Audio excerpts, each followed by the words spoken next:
În timpul unei sărbători fericite de Crăciun, Marco, un tată singur, și Clara, iubita lui, împărtășesc un moment cald, râsetele umplând aerul în timp ce se leagă de pierderile lor comune. Dar tocmai când încep să se simtă ca o familie, Alina, fiica cea mică a lui Marco, dă buzna în cameră, cu fața schimonosită de teamă, strigând: "Locul ei nu este aici." Mâinile ei mici strângeau ceva care i-a șocat pe toți, lăsându-i pe Clara și Marco să se întrebe ce înseamnă asta pentru viitorul lor. Bună, prieteni! Sunt Larisa și bine ați venit la poveștile Larisei. Marco nu se așteptase să fie un tată singur la 38 de ani, dar viața avea felul ei de a-i smulge covorul de sub picioare. Divorțul său de Valentina era încă proaspăt, deși actele fusese semnate cu luni în urmă. Încercase să mențină lucrurile pe cale amiabilă de dragul fiicei lor, Alina, dar rănile erau mai adânci decât ar fi recunoscut vreunul dintre ei vreodată. Căsnicea cândva promițătoare se deteriorase încet, iar acum nu mai rămăseseră decât rămășițele amintirilor comune și provocarea de a fi părinți împreună. El și Alina găsiseră un nou ritm, deși nu era ușor. La doar 8 ani, ea se lupta cu ideea că părinții ei nu mai erau împreună.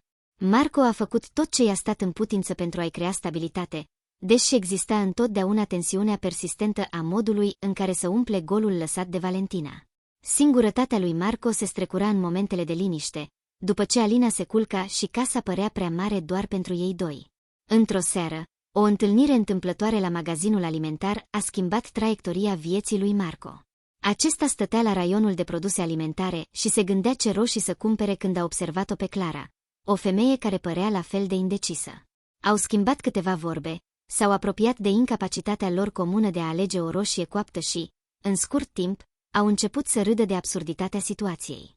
A fost un moment vesel în mijlocul unei sarcini banale, dar care a stârnit ceva în Marco care era latent de prea mult timp. Clara era diferită de Valentina în aproape toate privințele. În timp ce Valentina fusese ascuțită și exigentă, Clara era bâlândă și relaxată. Prietenia lor începătoare s-a transformat rapid în ceva mai mult, iar Marco s-a simțit atras de căldura ei. Alina, însă, era o altă poveste. Nu că Alinei nu-i plăcea Clara. La început, părea să o accepte pe noua prietenă a tatălui ei, văzând-o probabil ca pe cineva care va veni și va pleca, la fel ca mulți alții care au intrat pentru scurt timp în viața lui Marco. Dar pe măsură ce Clara a devenit o prezență constantă, Alina a început să se îndepărteze. Copilul, odinioară plin de viață, a devenit mai tăcut, mai rezervat. Nu spunea prea multe când Clara era prin preajmă, dar Marco putea vedea în ochii ei un disconfort tot mai mare. Într-un weekend, Marco a invitat-o pe Clara la cină. Era prima dată când stăteau cu toții la masă ca o unitate de familie și, deși Marco a încercat să creeze o atmosferă ușoară, tensiunea era palpabilă. Alina abia s-a atins de mâncare și s-a scuzat mai devreme, retrăgându-se în camera ei cu puțin mai mult decât un mormăit de noapte bună.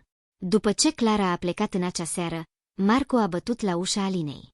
Ea nu a răspuns la început, dar când a intrat, a găsit-o stând pe pat, strângând în brațe ursul de pluș pe care l-avea de când era mică. Se uita la el cu ochii mari, buza îi tremura în timp ce vorbea încet. "O mai iubești pe mami?" Întrebarea l-a lovit pe Marco ca un pumn în stomac. A îngenunchiat lângă patul ei, perindându-i ușor o șuviță de păr după ureche. "Bineînțeles că o iubesc," a spus el cu grijă. "Dar eu și mami nu mai suntem împreună. Asta nu înseamnă că nu-mi mai pasă de ea." Alina a tăcut mult timp înainte de a șopti în cele din urmă. "Atunci de ce este Clara aici?" Această conversație a rămas în mintea lui Marco zile întregi. El știa că o nouă întâlnire va fi o provocare, dar nu anticipase cât de profund o va afecta pe Alina. A petrecut următoarele câteva zile reflectând la alegerile sale, întrebându-se dacă se mișcă prea repede sau dacă este egoist aducând-o pe Clara în viața lor. Retragerea subtilă a Alinei atât față de el, cât și față de Clara l-a afectat foarte mult și, pentru prima dată de la divorț, Marco a început să se îndoiască că era cu adevărat pregătit să meargă mai departe. Clara a observat schimbarea din el. Era perspicace și, deși nu a insistat, Marco a putut vedea întrebările nespuse din ochii ei. Împărtășiseră suficient despre trecutul lor pentru ca ea să înțeleagă intările. Și ea suferise o pierdere, soțul ei decedase cu câțiva ani în urmă, și se apropiaseră din cauza acestei experiențe comune. Dar acum, în timp ce Marco se lupta cu gândurile lui îndoielnice, Se întreba dacă bagajul lui era prea mare pentru ca vreunul dintre ei să se descurce. Câteva zile mai târziu, Marco și Clara s-au întâlnit la o cafea. Conversația dintre ei, de obicei ușoară, părea înțepenită, îngreunată de elefantul din cameră. Clara a fost prima care a rupt tăcerea. Este Alina de acord cu asta?" a întrebat ea, cu o voce bâlândă, dar directă. Marco a suspinat, trecându-și o mână prin păr. Ea se luptă. Cred că îi este greu să înțeleagă de ce sunt cu cineva nou. Clara a dat din cap, fața ei înmuindu-se de înțelegere. Nu vreau să fiu motivul pentru care e supărată, Marco. Dacă acesta nu este momentul potrivit, eu... Nu e vorba de asta, a întrerupt Marco, întinzându-se peste masă pentru a o lua de mână. E doar complicat. Te vreau în viața mea, Clara. Dar trebuie, de asemenea, să mă asigur că Alina este bine. Clara i-a strâns mâna, expresia ei fiind blândă. Am înțeles. Chiar înțeleg. O să o luăm încet. Crăciunul se apropia cu pași repezi, iar Marco a decis să o invite pe Clara la sărbătoarea familiei lor. Era un pas mare, unul care îl încânta și îl îngrozea în același timp. Își dorea ca Clara să facă parte din viața lor, dar știa că sentimentele Alinei vor fi adevăratul test. Pe măsură ce începeau pregătirile pentru sărbători, Alina părea să se retragă și mai mult în sine. Ajuta la împodobirea bradului, dar entuziasmul ei obișnuit pentru sărbătoare era vizibil absent. Privea cu o expresie solemnă grămada tot mai mare de cadouri, iar Marco nu putea scăpa de sentimentul că ceva se ascundea sub suprafață. În ajunul Crăciunului, Clara a sosit la ei acasă, aducând cadouri și un zâmbet plin de speranță. Marco a salutat-o călduros, dar Alina abia i-a recunoscut prezența. Cei trei au stat împreună în camera de zi, încercând să se bucure de festivități, dar tensiunea era de netăgăduit. Dimineața din ziua de Crăciun a venit cu o neliniște liniștită. Marco s-a trezit de vreme pentru a pregăti micul dejun, sperând că mirosul de clătite și șuncă va umple casa cu un sentiment de normalitate. Clara a rămas peste noapte, dormind în camera de oaspeți, dar aerul era plin de tensiune. Marco a încercat să se scuture de ea, concentrându-se asupra aspectelor pozitive. Acesta era primul Crăciun după mult timp în care simțea o licărire de speranță pentru viitor.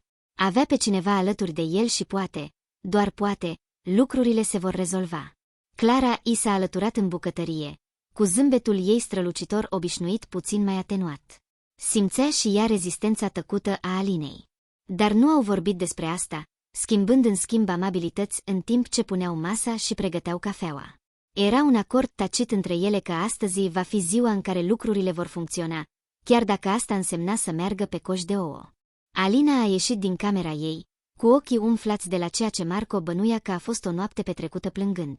I-a salutat cu un Crăciun fericit politicos, dacă nu chiar rece, înainte de a se așeza la masă, luând micul dejun fără entuziasm.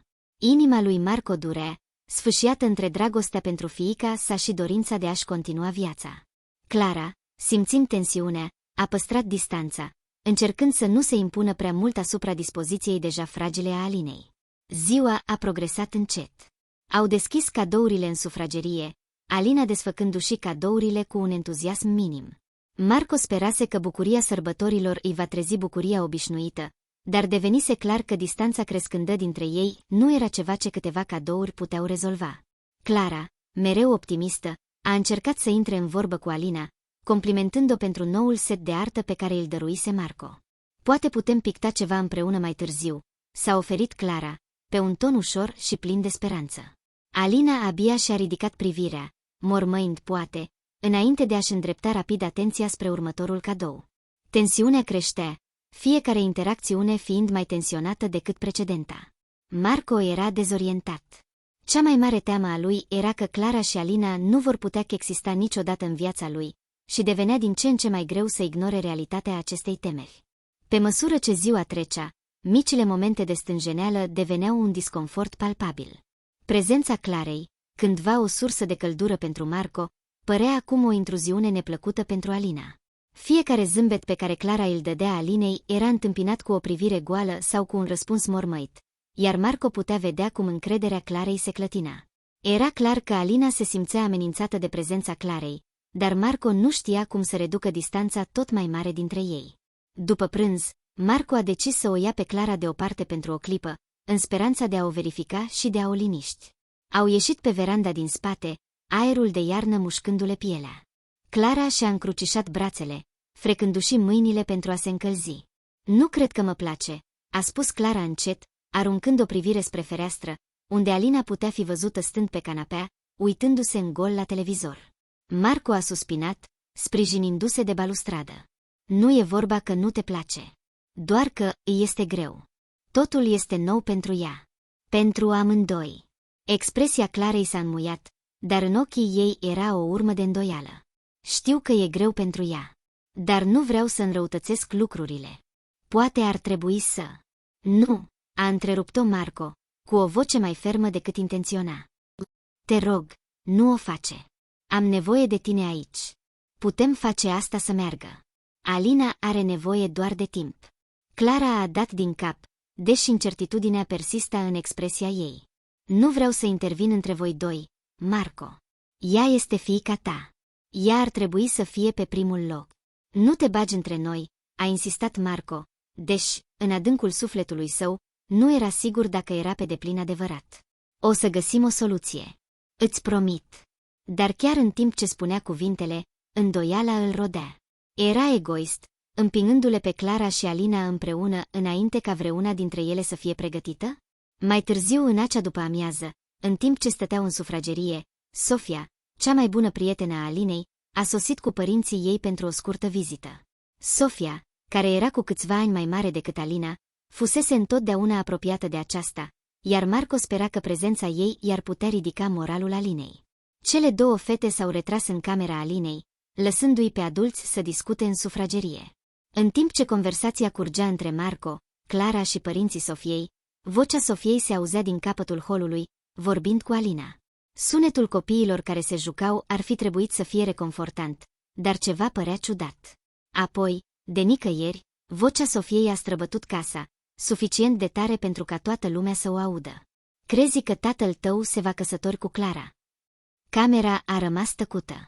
Inima lui Marco a făcut un salt și a schimbat o privire panicată cu Clara. Alina nu a răspuns imediat, dar răul fusese deja făcut.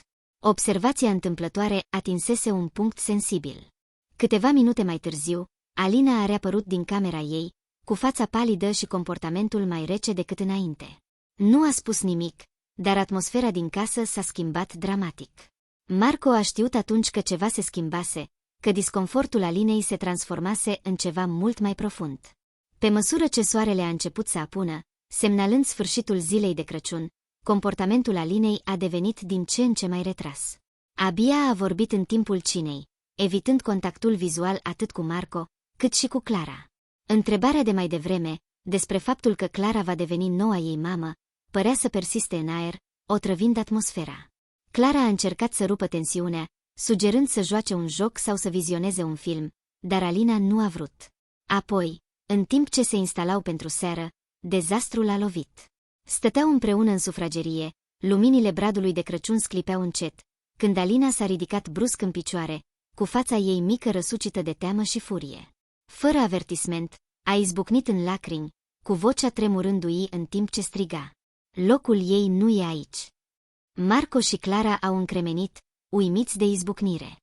Mâinile Alinei strângeau ceva cu putere. Marco nu a putut vedea ce era la început, dar intensitatea strângerii era alarmantă. Lacrimile îi curgeau pe față în timp ce repeta cuvintele, vocea ei devenind tot mai puternică, mai disperată. Locul ei nu e aici, a strigat din nou Alina, iar vocea îi s-a frânt în timp ce ridica obiectul din mâini, o fotografie a Valentinei, fosta soție a lui Marco. Camera părea să se închidă în jurul lor. Marco se simțea de parcă ar fi fost doborât de vânt. Clara a făcut ochii mari, fața ei pălind când și-a dat seama de durerea profundă a Alinei. Fotografia Valentinei, uzată pe margini de ani de manipulare, părea să simbolizeze tot ceea ce Alina ținuse în ea. Marco s-a ridicat, cu inima bătându-i în piept. Alina, scumpă, te rog. Dar Alina nu asculta. Plângea acum, strângând fotografia la piept ca și cum ar fi fost un colac de salvare. Ea nu e mama mea. Nu o vreau aici. O vreau pe mami înapoi. Inima lui Marco s-a sfărâmat într-un milion de bucăți. Știa că Alina se lupta, dar nu-și dăduse seama cât de mult ținuse în ea. Fotografia, izbucnirea, totul era prea mult. S-a uitat la Clara, ai cărei ochi erau plini de durere și nesiguranță. Acesta era dezastrul de care se temea, punctul de ruptură pe care nu voise să-l recunoască. Clara, la rândul ei, stătea încremenită, neștiind ce să facă. Nu a vrut niciodată să o înlocuiască pe Valentina, nu a vrut niciodată să o facă pe Alina să simtă că amintirea mamei ei nu contează. Dar în acest moment, era clar că Alina o vedea ca pe o amenințare, o uzurpatoare a vieții pe care o cunoscuse odată. Marco a îngenunchiat în fața Alinei, întinzând ușor mâna spre ea, dar ea s-a îndepărtat, plânsul zguduindu-i cadrul mic. Mi-e dor de mami, a șoptit ea, vocea ei plină de o tristețe care i-a frânt din nou inima lui Marco. Știu, iubito, a spus Marco încet, cu vocea lui plină de emoție. Și mie mi-e dor de ea. Dar lucrurile sunt diferite acum. Asta nu înseamnă că o vom uita. Va face mereu parte din viața noastră. Alina a scuturat din cap, strângând încă fotografia. Dar nu vreau ca ea să dispară. Nu vreau ca Clara să ia locul. Marco a lăcrimat în ochi și a pus ușor o mână pe umărul Alinei. Clara nu este aici pentru a o înlocui pe mama ta. Nimeni nu o poate înlocui vreodată. Dar Clara e cineva la care țin. Și sper că, într-o zi, și tu vei fi capabilă să ți-l ia. Clara, care stătea în apropiere, a simțit cum îi se formează un nod în gât. Nu ar fi vrut niciodată să fie văzută ca un înlocuitor pentru Valentina, dar în acel moment și-a dat seama cât de mult se lupta Alina cu ideea prezenței ei în viața lor. În timp ce Marco o consola pe Alina, Clara simțea greutatea situației apăsând asupra ei. Îl iubea pe Marco, dar știa, de asemenea, că sentimentele Alinei erau pe primul loc. Mizele emoționale erau mai mari ca oricând, iar calea de urmat era departe de a fi clară. Trecuseră 2 ani de la acel Crăciun tensionat, iar viața se transformase într-un mod pe care Marco nu și-l imaginase. Legătura cândva fragilă dintre Clara și Alina se transformase în ceva autentic, ceva stabil. Casa se simțea plină de căldură, iar greutatea acelor prime zile se topise pe măsură ce timpul își făcea magia în liniște. Zăpada de iarnă tocmai începuse să cadă, acoperind lumea exterioară cu o ușoară pătură albă. Înăuntru, casa bâzâia de pregătirile de sărbători. Clara fredona încet în bucătărie, verificând un lot de prăjituri din turtă dulce, în timp ce Marco o ajuta pe Alina să agațe ultimele ornamente pe bradul de Crăciun. Aceasta devenise mica lor tradiție. Ei 3, împreună, decorându-și casa și sărbătorind sezonul fără tensiunea persistentă care îi chinuise cândva. Alina, acum în vârstă de 11 ani, se schimbase atât de mult în ultimii 2 ani. Nesiguranța și teama care îi întunecaseră cândva sentimentele față de Clara făcuseră loc la ceva mai profund, un sentiment de încredere și de apartenență. O acceptase pe Clara în viața ei nu doar ca pe cineva care îl făcea fericit pe tatăl ei, ci ca pe cineva pe care și ea ajunsese să o iubească în felul ei. Tată, poți să mă ajuți cu steaua? A strigat Alina din locul ei de lângă brad, ridicând ornamentul auriu cu un zâmbet larg. Marco a zâmbit, simțind o umflătură de mândrie când i s-a alăturat. Hai să o facem împreună. Când au pus steaua deasupra, Clara a apărut în ușă, ștergându-și mâinile pe șorț. I-a privit pentru o clipă, cu inima plină. Să-i vadă pe Marco și pe Alina împreună în acest fel îi aducea mereu bucurie. Cei 3 ajunseseră atât de departe de la acel prim Crăciun când totul părea nesigur. Clara s-a apropiat, înfășurându-și brațele în jurul lui Marco de la spate, sprijinindu-și bărbia pe umărul lui. Totul arată minunat, a murmurat ea, ochii ei observând bradul strălucitor și decorațiunile festive la care lucraseră împreună. Așa este, a fost de acord Marco, punându-și mâna peste a ei. Acesta este cel mai frumos Crăciun de până acum. Alina a făcut un pas înapoi, admirând bradul, apoi s-a întors spre Clara cu un zâmbet bâlânt. Clara, mă gândeam, poate după ce terminăm prăjiturile, am putea face ceva special. Clara a ridicat o sprânceană, curioasă. Ce ai în minte? Alina s-a uitat la Marco înainte de a răspunde, cu vocea timidă, dar sinceră. Mă gândeam, poate mai putea învăța cum să fac mâncarea aia de paste pe care o faci mereu pentru tata? Cea cu sos cremos. Ochii Clarei s-au luminat de surpriză și fericire. Alina nu-i mai ceruse niciodată să învețe una dintre rețetele ei și simțea că era un moment important. Mi-ar plăcea asta, Alina, a spus ea, cu vocea caldă. O putem face împreună. Marco a urmărit schimbul, cu pieptul strâns de emoție. Nu era vorba doar de faptul că Alina îi cerea rețeta Clarei. Era vorba de felul în care se simțea suficient de confortabil încât să caute momente ca acestea, momente care întăreau legătura pe care o aveau acum. Nu se mai punea problema dacă Clara făcea parte din familie. Făcea parte, din toate punctele de vedere care contau. Mai târziu, în acea după-amiază, cele trei erau adunate în bucătărie. Alina stătea la teșghea alături de Clara, concentrându-se cu atenție în timp ce Clara o conducea prin pașii rețetei. Marco stătea în apropiere, privindu-le cu un zâmbet liniștit, simțind pacea care se instalase în casa lor în ultimii 2 ani. În timp ce sosul fierbea și pastele fierbeau, Alina a aruncat o privire către Clara, cu o expresie gânditoare. Clara. A răspuns Clara, amestecând sosul. Eu. Vreau doar să știi că mă bucur că ești aici. Știu că nu am fost întotdeauna ei bine, nu am fost întotdeauna drăguță cu tine la început. Dar acum am înțeles. Înțeleg de ce te iubește tata și mă bucur că faci parte din familia noastră. Clara a încremenit pentru o clipă, luată prin surprindere de sinceritatea din vocea Alinei. S-a întors cu fața la ea, ochii strălucindu-i de emoție. Mulțumesc, Alina, a spus ea încet. Asta înseamnă foarte mult pentru mine. Marco a simțit cum îi se strânge gâtul în timp ce asculta. Acesta era momentul la care sperase, momentul despre care știa că va veni cu timpul, dar tot l-a luat prin surprindere cât de profund l-a afectat. După cină, în acea seară, au stat lângă foc, casa fiind caldă și plină de miros de pin și scorțișoară. Alina era cuibărită între Marco și Clara, iar strălucirea bâlândă a luminilor de Crăciun se reflecta în ochii ei. Părea mai în largul ei ca oricând, râsul ei răsunând liber în timp ce ei spuneau povești și își aminteau de sărbătorile trecute. Îți amintești de primul Crăciun pe care l-am petrecut împreună? A întrebat Marco cu un zâmbet tachinator, uitându-se la Alina. Alina a chicotit. Da, am fost un fel de puștoaică, nu-i așa? Îți dădeai seama de lucruri, a spus Marco cu bâlândețe. Și uită-te la noi acum. Clara a zâmbit, mâna ei odihnindu-se pe genunchiul lui Marco. Am parcurs un drum lung, nu-i așa? Da, a fost de acord Alina, cu vocea ei liniștită, dar plină de satisfacție. Pe măsură ce noaptea înainta, Alina a adormit în cele din urmă, ghemuită între ei, cu capul sprijinit pe umărul Clarei. Marco și Clara au schimbat o privire, cu inimile pline de recunoștință pentru călătoria care îi adusese în acest moment. Timp de 2 ani, au navigat prin complexitatea îmbinării vieților lor, învățând să îmbrățișeze noul în timp ce onorau trecutul. Iar acum, când stăteau împreună lângă foc, înconjurați de căldura familiei, știau că au găsit ceva durabil, ceva frumos. Drumul a fost dificil, dar, în cele din urmă, au creat un cămin plin de iubire și acceptare, un cămin în care toți își aveau locul. Mulțumesc pentru vizionare! Cum ai evalua această poveste? Acordă o notă între 1 și 5 stele în comentarii și spune-mi ce părere ai avut. Acesta este un canal nou, iar sprijinul tău înseamnă enorm pentru mine. Dacă ți-a plăcut povestea, te rog să te abonezi și să activezi notificările pentru a nu pierde niciun episod.